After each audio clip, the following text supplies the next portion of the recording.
یہ روایت ضعیف ہے، لیکن اس کی تائید ایک دوسری روایت سے بھی ہوتی ہے۔ وہ روایت دیکھیے السنن الواردہ فی الفتن کے اندر موجود ہے، اور اس میں کچھ الفاظ کا اضافہ ہے کہ وہ الفاظ کیا ہے؟ 70,000 گھبراہٹ کے مارے راستہ بھٹک جائیں گے، 70,000 اوندھے ہو جائیں گے، 70,000 لوگ گونگے ہو جائیں گے۔ تو یہ ان الفاظ کا اضافہ ہے ایک دوسری روایت کے اندر۔ دیکھیے ایک روایت آپ کو اور بتائیں، دیکھیے واقعات کی ترتیب کیا ہوگی کہ واقعات مطلب ان میں سے کون سا واقعہ پہلے ہوگا، کون سا واقعہ بعد میں ہوگا۔ حضرت ابو ہریرہ رضی اللہ عنہ سے روایت ہے، مجمع الزوائد کی روایت ہے، جلد نمبر 7 ہے، صفحہ نمبر 310 ہے۔ حضرت ابو ہریرہ رضی اللہ عنہ سے روایت ہے کہ رسول اللہ صلی اللہ علیہ وسلم نے فرمایا رمضان میں آواز ہوگی، اور ذی قعدہ میں قبائل کی بغاوت ہوگی، اور ذی الحجہ میں حاجیوں کو لوٹا جائے گا۔ طبرانی نے اس کو اوسط میں روایت کیا ہے، اس میں ایک راوی جو ہے وہ ضعیف ہے۔ تو دیکھیے یہ جو روایت ہے اس کے اندر واقعات کی ترتیب بیان کی گئی ہے، پہلے رمضان میں آواز ہوگی، پھر ذی قعدہ میں قبائل کی بغاوت ہوگی، اور ذی الحجہ یعنی جو حج کا مہینہ ہے اس حج کے مہینے میں حاجیوں کو لوٹا جائے گا، مینا میں خون خرابہ ہوگا، قتل عام ہوگا، اور اسی خون خرابے میں اور قتل عام میں حضرت امام مہدی کا ظہور ہو جائے گا۔ ایک روایت اور سنیے، المعجم الکبیر کی روایت ہے، اس کا صفحہ نمبر 931 ہے، ابن حبان نے بھی اس کو روایت کیا ہے، اور حدیث نمبر ہے 6757۔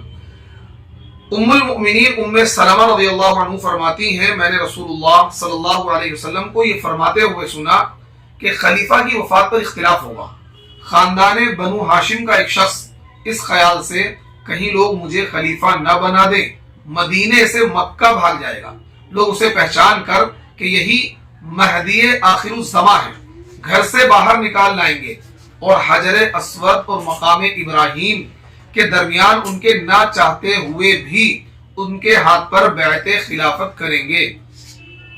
ان کی بیعت خلافت کی خبر سن کر شام سے ایک لشکر ان کے مقابلے کے لیے روانہ ہوگا، چنانچہ یہ لشکر جب بیدہ میں پہنچے گا تو دھسا دیا جائے گا۔ بیدہ مکے اور مدینے کے درمیان یعنی مدینے سے نکل کر کچھ دوری پر، یعنی مکے اور مدینے کے راستے پر بیدہ ایک جگہ ہے، ایک مقام ہے، اس جگہ پر جب یہ لشکر آئے گا جو امام مہدی کے خلاف آئے گا ملک شام سے، تو اس مقام پر پہنچ کر اس لشکر کو پورے ساز و سامان کے ساتھ کیا ہے زمین کھا جائے گی، زمین کے اندر دھس جائے گا پورا کا پورا لشکر۔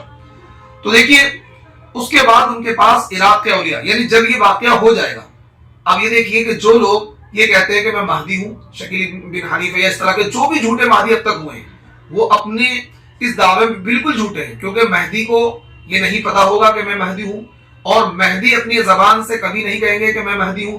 دوسری بات یہ کہ یہ واقعہ امام مہدی کے ظہور کے فوراً بعد یہ واقعہ رونما ہوگا، جب پتہ لگے گا کفار جاسوسی کر رہے ہوں گے، وہ بھی امام مہدی کا منتظر ہوں گے، انہیں بھی پتہ لگ چکا ہوگا کہ امام مہدی کے آنے کا وقت قریب آ چکا ہے، فوراً ہی خبر پھیل جائے گی اور ملک شام سے ایک لشکر روانہ ہوگا اور وہ حضرت امام مہدی کے مقابلے کے لیے آئے گا۔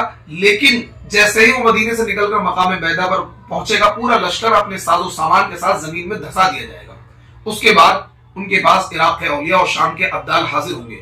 پھر ایک شخص شام سے نکلے گا جس کی ننیحال قبیلہ کلب میں ہوگی، وہ اپنا لشکر ان بنی ہاشم کے اس شخص کے خلاف مقابلے کے لیے روانہ کرے گا۔ اللہ تعالیٰ اس لشکر کو شکست دے گا جس کے نتیجے میں ان پر آفت آئے گی، یہی کلب کی جنگ ہے۔